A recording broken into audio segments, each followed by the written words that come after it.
Apa makna bagi Pak Rudi bahwa pasangan Mas Ganjar Pranowo dan Pak Mahfud MD nggak tahu gimana dapat nomor urut 3 sama dengan nomor partai PDI Perjuangan, Pak? Ini rahasia sebetulnya. Sebenarnya rahasia, Pak. Aman paling tidak saya ketemu Pak Pres, Pak Mahfud MD hari apa ya kemarin ya. Kemarin ya, Pak ya.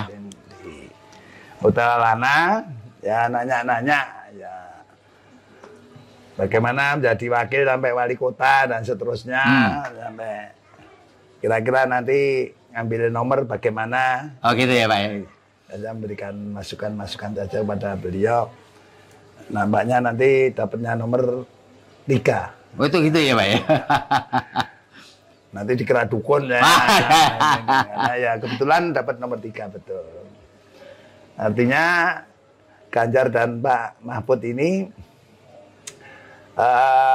putra terbaik Indonesia yang punya sifat pun karakter terengginas, punya integritas, ya, dan bisa mengajak seluruh rakyat Indonesia itu gotong royong, sehingga rakyatnya bisa anteng. Itu ya. arti dari sebuah tulisan 3. Oh 3 itu gitu ya, Pak Rudi ya.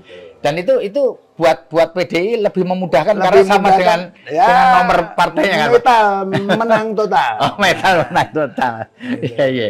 Pak Rudi, bisa diceritakan nggak Pak, kapan Pak Rudi terakhir bertemu dengan Mas Ganjar? Tadi kan bertemu dengan Pak Mahfud kan, untuk ngobrolin soal bagaimana hari-hari ke depan untuk... Saya hari Minggu malam saya ketemu beliau di Patra Raya Kuningan nomor 7. Ya.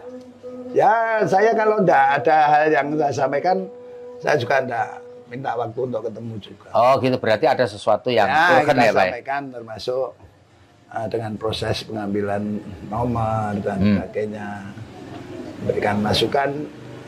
Yang penting tetap semangat untuk berjuang. Kita pejuang sejati kok, sejak Orde Baru sampai reformasi kok. Kita nggak ada kata mundur dan tidak ada kata takut. Ya, ya. Karena saya sudah menyampaikan kepada beliau, saya ini sudah buat ya untuk rakyat maju tak gentar karena ada Pak Ganjar. Oh iya. Tidak perlu takut karena ada Pak Mahfud. Ya. Semangat. Ya. Kita menang 1 putaran. Itulah yang mesti harus kita perjuangkan bareng-bareng. Ya. Pak Rudi, kan kebetulan waktu kemarin ini Pak Ganjar diberi kesempatan sama dengan calon yang lain menyampaikan pidato. Dan sebelumnya Bu Mega juga menyampaikan pidato. Nah, pidato antara Mas Ganjar dengan Bu Mega ini mirip gitu, nyambung gitu ya. Ya, karena sama toh. Kalau Ganjar itu anak ideologisnya Bung Karno. Ya. Kalau Mbak Mega atau Bu Megawati itu anak ideologis dan biologisnya Bung Karno. Ya. Sehingga dasar-dasar pemikirannya pasti hampir sama. Karena paham betul tentang dasar negara, ideologi negara, dan ideologi bangsa Indonesia. Lah sehingga ketika masa Orde Baru, masa reformasi, Mbak Mega ini merasakan betul tentang tekanan-tekanan lahir maupun batinnya untuk menyampaikan pendapat dan lain sebagainya. Dan akhirnya beliau diizinkan untuk masuk partai politik tahun 86. Ya, sehingga sampai sekarang ya saya ini kadernya Mbak Mega. Ya. Jadi saya sama dengan Ganjar, anak ideologis Bung Karno, yang mana tetap memahami betul tentang apa itu negara kesatuan Republik Indonesia, apa itu dasar negara, undang-undang, dan kebinekaan itu ada di Ganjar dan Pak Mahfud. Ya, sehingga saya ketemu Pak Ganjar hari Minggu itu ya? Malam. Senin pagi saya pulang dan kerja seperti biasa. Mas Rudi, orang banyak menafsirkan pidatonya Mas Ganjar, pidatonya Bu Mega ini menyentil. Bukan menyentil, karena beliau mengalami betul tentang peristiwa-peristiwa Orde Lama, dari kecil sampai Orde Baru, sampai reformasi. Beliau itu belum sejahtera lahir batin. Batinnya belum sejahtera. Nah, kalau lahirnya sudah lah. Karena Ibu Mega tidak butuh apa-apa toh. Namun yang butuh itu batinnya ini untuk kepentingan bangsa dan negara ini terpenuhi secara keseluruhan. Nah, sehingga kalau Ibu Mega pidato itu kan pidato secara konstitusional. Ya. Artinya menjelaskan kepada seluruh rakyat Indonesia ini bahwa jangan sampai pemilu tahun 2024 ini, siklus 20 tahunan ini menjadi peristiwa-peristiwa yang mundur gitu loh. Nah, sehingga apapun yang akan dilakukan jangan sampai nabrak aturan atau nabrak konstitusi yang sudah dibuat oleh bangsanya sendiri. Makanya Bung Karno menyampaikan perjuanganku lebih ringan dibandingkan perjuanganmu. Karena aku melawan penjajah, kamu melawan bangsamu sendiri. Nah, itulah yang disampaikan oleh Bung Karno itu yang keluar dari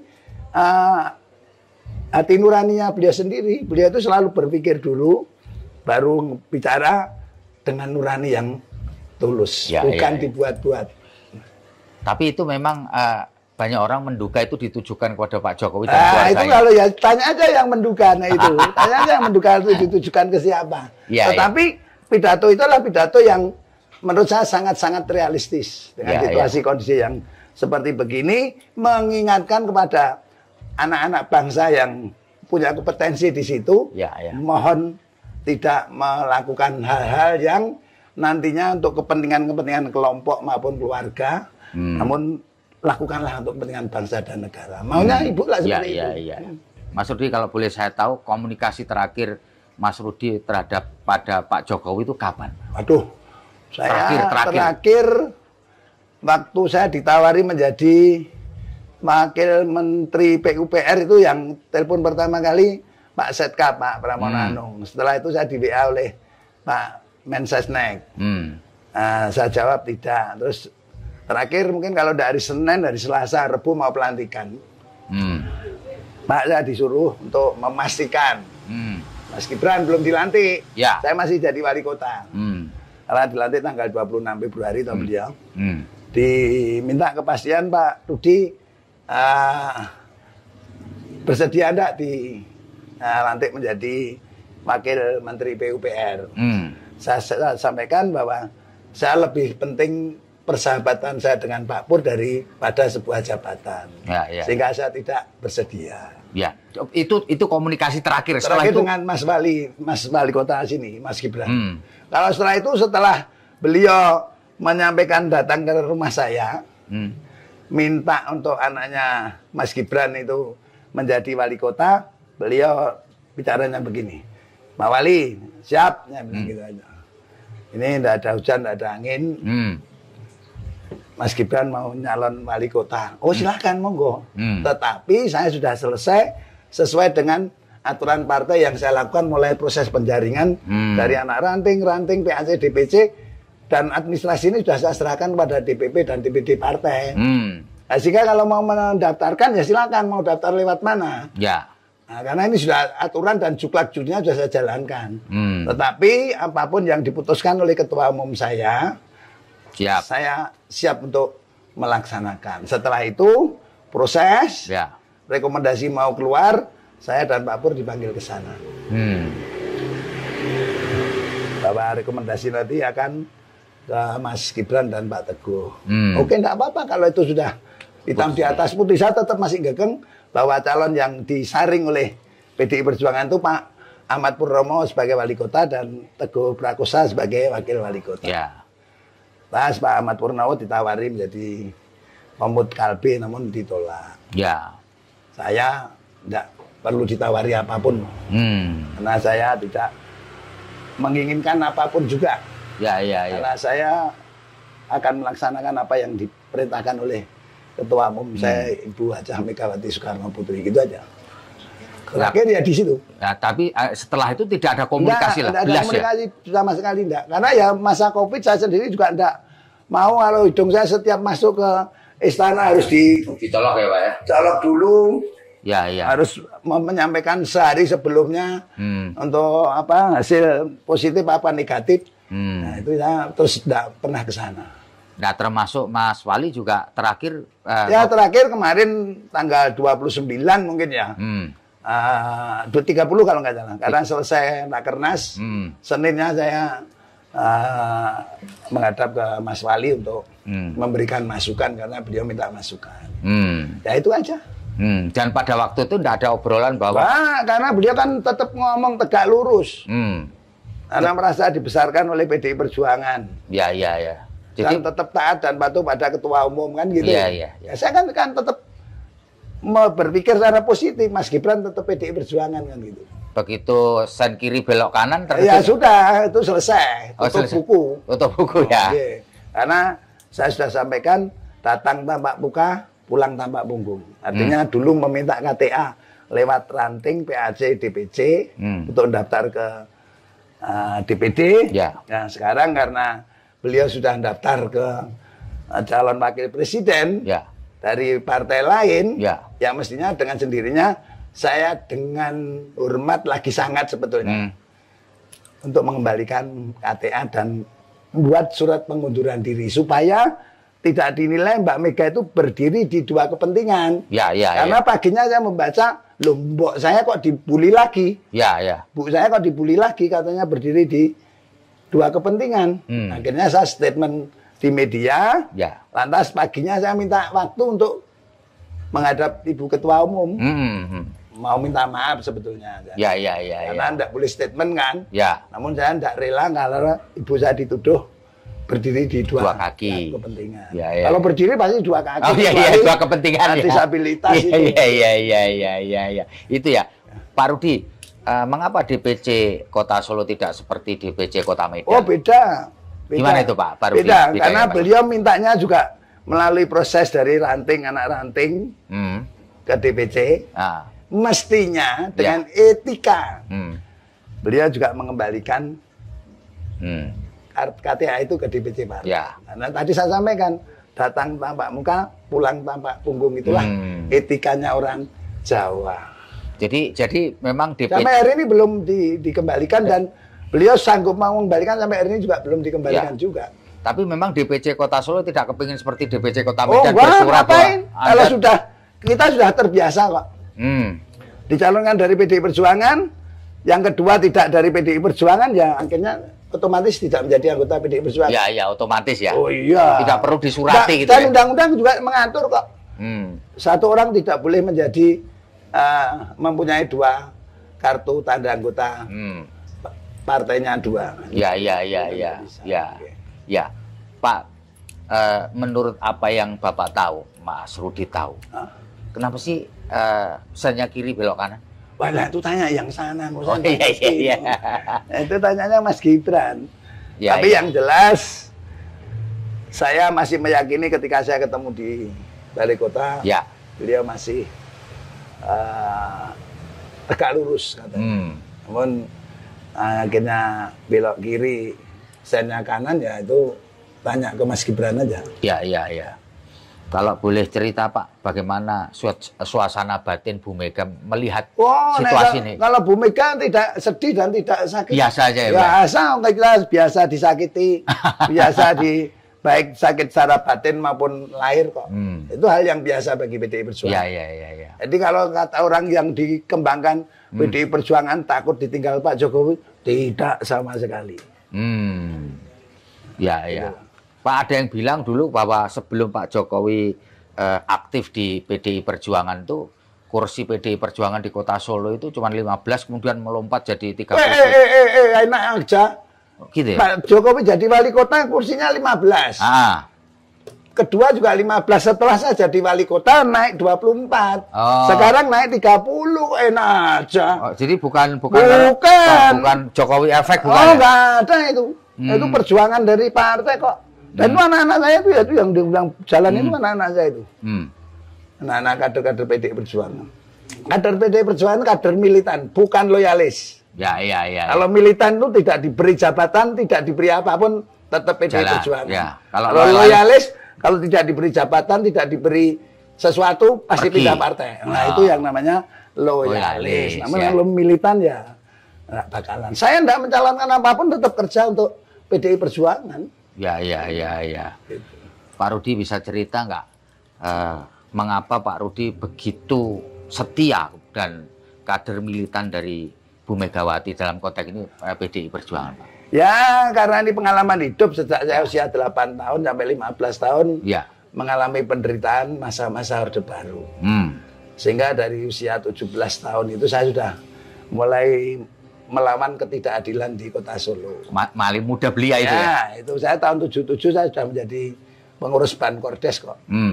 Bankordes itu adalah koordinator desa di tingkat RW, antara sekretaris Komdes itu tingkat kelurahan, sekretaris Komcat itu di tingkat kecamatan, Ya.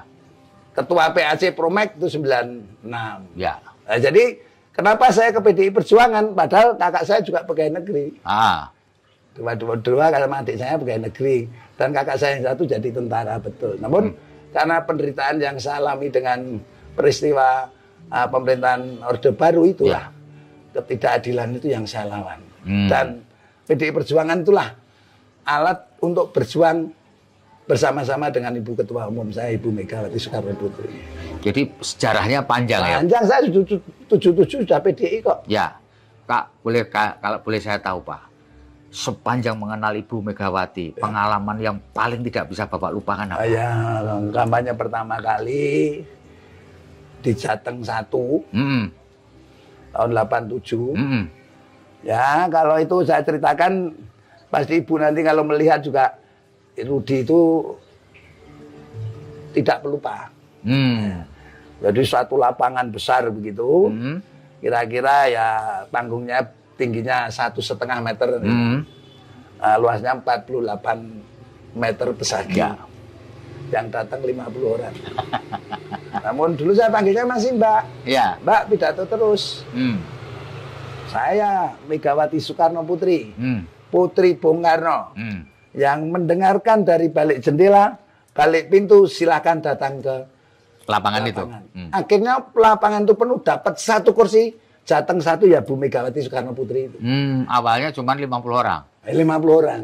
Dan ketika tak jalan dengan kondisi di tengah ya hutan lah, belum ada bengkel dan sebagainya, pibelnya kipas itu putus. Nah, itu kita ganti dengan serat nanas. Serat nanas. Nah, itu yang tidak bisa kita lupakan.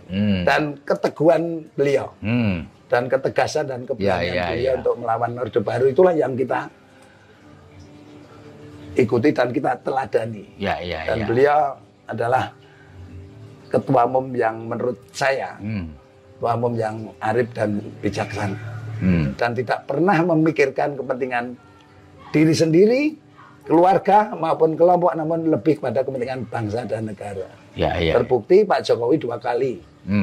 Ada kesempatan Mbak Mega, seluruh DPC mencalonkan Mbak Mega jadi calon presiden, tapi diberikan Pak Jokowi. Yang kedua, ada kesempatan juga diberikan Pak Jokowi. Yang sekarang ada kesempatan lagi untuk putrinya ataupun putranya, namun diberikan pada Ganjar karena selalu mendengarkan suara dari rakyat dan dilakukan kontemplasi sehingga menemukan sosok yang layak dan pantas untuk memimpin negeri yang kita cintai ini. Mas Rudi, kalau Mas bisa bertemu langsung dengan Pak Jokowi sekarang, apa yang ingin Bapak sampaikan? Ya saya hanya ingin mengingatkan saja. Apa itu, Pak? Apa yang dikatakan Bung Karno, satunya kata, satunya perbuatan. Sehingga kalau Pak Jokowi menyampaikan bahwa TNI, Polri, dan ASN harus netral. Kalau netral ya sudah, tugasnya masing-masing. TNI, Polri ada untuk penjagaan ketahanan negara. Polri untuk Kamtibmas. Ya kan? TNI ini hanya pembinaan-pembinaan yang dilakukan, bukan untuk menakut-nakuti, intimidasi, intervensi, itu bukan pekerjaan beliau. ASN ya silahkan aja, tidak boleh ada hal-hal yang justru melakukan intimidasi lewat surat, lewat pernyataan, sikap bersama, itu tidak perlu. Namun itu sudah jelas diatur dalam undang-undang. Nanti kalau sudah Pak Jokowi selaku kepala negara, kepala pemerintahan dan panglima tertinggi sudah menyampaikan TNI, Polri, ASN harus netral, satunya kata, satunya perbuatan, ketiga institusi ini harus netral betul. Harus dibuktikan gitu. Oh iya. Mas Rudi, kalau boleh saya tahu, menurut Mas Rudi, Pak Jokowi ini masih kader PDI Perjuangan apa enggak sih? Ya Boleh? ditanya sana, Kok saya yang ditanya. Karena saya kan kader PDI Perjuangan. Iya, iya. Itu aja. Iya, iya. Selama ini beliau masih pegang KTA. Gitu. Iya, iya. Masih pegang KTA Ya. secara formal. Dan beliau, mohon maaf, Ya. petugas partai itu juga petugas rakyat. Karena undang-undang partai politik itu adalah partai politik dibentuk atas dasar kumpulan rakyat, membentuk keputusan DPP, DPD, DPC, PAC, ranting, sampai anak ranting itu kalau di PDI. Nah, jadi petugas partai itu adalah petugas rakyat. iya lah, setelah meraih sebuah kekuasaan, kesejahteraan rakyat, bukan kesejahteraan dirinya sendiri. Itu petugas rakyat. Ya, ya. Petugas partai, alat partai ini adalah alat untuk berjuang, meraih sebuah kekuasaan untuk kesejahteraan rakyat. Tetapi kalau bicara petugas rakyat, ya dulu daftarkan aja dengan rakyat, bukan dengan partai politik. Iya, iya. Nggak bisa. Nah, ya sudah dijawab sendiri. Iya, iya, iya, iya. Pak, kalau boleh saya tahu, Pak Jokowi dulu itu jadi anggota atau kader PDI Perjuangan tuh kayak lewat PAC dulu, permohonannya atau gimana dulu, Pak? Jadi begini. Ya, gimana itu, Pak? Dulu pernah melamar di satu partai ditolak. Ya. Melamar partai lagi tidak cukup. Akhirnya diketemukan oleh namanya Mas Seno Kusumarjo. Kenalkan ke saya. Nah, karena teman-teman mendorong saya untuk menjadi wali kota, saya stop, jangan. Saya pengen belajar dulu. Karena ngurus organisasi yang namanya PDI Perjuangan, dengan ngurus yang jumlahnya rakyat waktu itu 400.000 jiwa, itu sangat berbeda. Karena ini majemuk, biarpun di PDI Perjuangan juga majemuk. Ya. Namun majemuk dalam satu kelompok Partai Demokrasi Indonesia Perjuangan. Nah, sehingga carilah wali kota.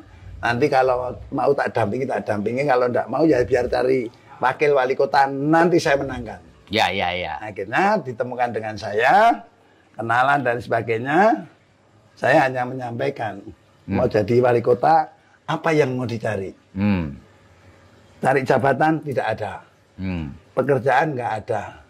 Uang apalagi nggak ada. Yang ada adalah melayani ataupun pelayanan. Ya. Nah, sehingga sampai gubernur, sampai presiden pun, pencalonan presiden itu saya sampaikan ke beliau. Nah, sehingga setelah dikenalkan, saya ajak keliling sekota Surakarta. Bahkan sampai ada penolakan dari Satgas. Ya, ke ranting-ranting itu maksudnya, Pak? Iya, sampai ditolak, tidak. Karena ketua saya yang harus jadi wali kota. Oh, gitu. Bahkan saya pun kena fitnah. Ketua kok hanya maunya wakil wali kota dapat uang berapa miliar. Oh, saya gitu. tuh minta juga belum pernah diberi apalagi kan gitu. Iya. Gitu. Jadi waktu itu memang ada syarat bahwa Pak Jokowi harus menjadi kader PDI Perjuangan. Ya, setelah melamar di PDI Perjuangan, kita lakukan Rakertapsus namanya. Itu Pak Jokowi sudah ngantongi kartu tanda anggota. Jadi kartu sama persis dengan Mas Gibran. Jadi bermula dari Solo ya, DPC iya, Solo. Ya, terus kita dorong lagi untuk menjadi pengurus DPD Jawa Tengah, biarpun hanya tercantum namanya. Tapi pernah jadi pengurus memang. Ya, pernah. DPD PDI Jawa Tengah. Oke. Ya. Dan kartu anggota itu sekarang masih Anda berlaku. tahu, nah itu. Lu yang tanda tangan waktu itu siapa, Pak? Waktu yang pertama kali adalah ketua DPC dan sekretaris DPC. Waktu itu siapa Mas Pak? Ya saya Oh, jadi kartu anggotanya Pak Jokowi itu yang awal tuh yang datangani saya dan sekretaris DPC. Nah, sekarang tinggal Mbak Mega aja. Jadi dulu pernah 4. Ketua umum, sekjen, ketua DPC, sekretaris. Terus ketua umum, sekjen, terus sekarang hanya ketua umum saja. Ya. Mas Gibran ini ketua umum saja. Oh, ketua umum ya. Kalau Pak Jokowi, Pak Mas Rudi ikut tackle ya? Iya, saya tanda tangan karena saya sebagai ketua dan sekretarisnya Pak Idratno waktu itu. Almarhum sudah. Ya. Pak, kalau Pak Rudi boleh berpendapat begitu, sebaiknya Pak Jokowi itu gimana selain tadi menjaga sebagai tetap pemegang kartu anggota PDI Perjuangan loh, Pak? Ya nggak perlu bicara yang macam-macam, drama, drakor. Oh, nggak perlu itu. Nggak perlu, wong yang buat drama beliau kok. Skenario-nya beliau, koreografernya beliau, sutradaranya beliau, pemainnya juga beliau sendiri, kok malah nuduh yang lain. Nggak perlu sebetulnya hal itu disampaikan. Ya, ya. Namun Ya, karena saya ditanya, mesti tak sampaikan. ya, nggak perlu ya itu ya. Nggak perlu. Ya, ya. Pak, ini pamungkas dari saya, Pak. Bisa nggak, boleh nggak, atau mau nggak, bersedia nggak Pak Asrudi itu menyampaikan statement atau closing statement, statement penutup gitu, ya terkait dengan situasi kondisi politik terkini, Pak, pada masyarakat supaya jangan sampai nanti ada satu anggapan bahwa PDI Perjuangan ini baper, ya kan, ya mutung, ya kan, sakit hati. Dari di depan sudah saya sampaikan. Ya, itu Pak. Gimana Pak? Monggo silakan. Ya, jadi untuk seluruh rakyat Indonesia yang melihat apa yang kami sampaikan, satu, PDI Perjuangan tidak pernah baper. PDI Perjuangan tidak pernah takut. Dan PDI Perjuangan tidak pernah sedih. Yang ada bergembira. Mari pilih calon pemimpin di Republik ini yang cerdas, tegas, berani, dan punya nyali. Ya, itu ya Pak ya. Iya. Satu lagi Pak, satu lagi. Pak, manakala ini, ya manakala nanti hasil yang terjadi di pemilu itu tidak seperti yang diharapkan. Ya. Misalkan Pak Prabowo Gibran menang gitu. Ya. Menurut Bapak, oke nggak sih kalau kemudian Prabowo Gibran itu merangkul kader-kader PDI Perjuangan seperti juga ketika Pak. Karena itu tanyakan yang ke sana. Namun pada prinsipnya PDI Perjuangan itu juga siap kalah dan siap menang. Oh gitu. Jadi kalah tidak ngamuk, menang tidak umuk. Oh iya. Mantap. Terima kasih Pak Ketua DPC PDI Perjuangan Kota Solo, Pak FX Hadi Rudiatmo. Terima kasih. Saya Febi Mahendra Putra pamit undur diri. Assalamualaikum warahmatullahi wabarakatuh.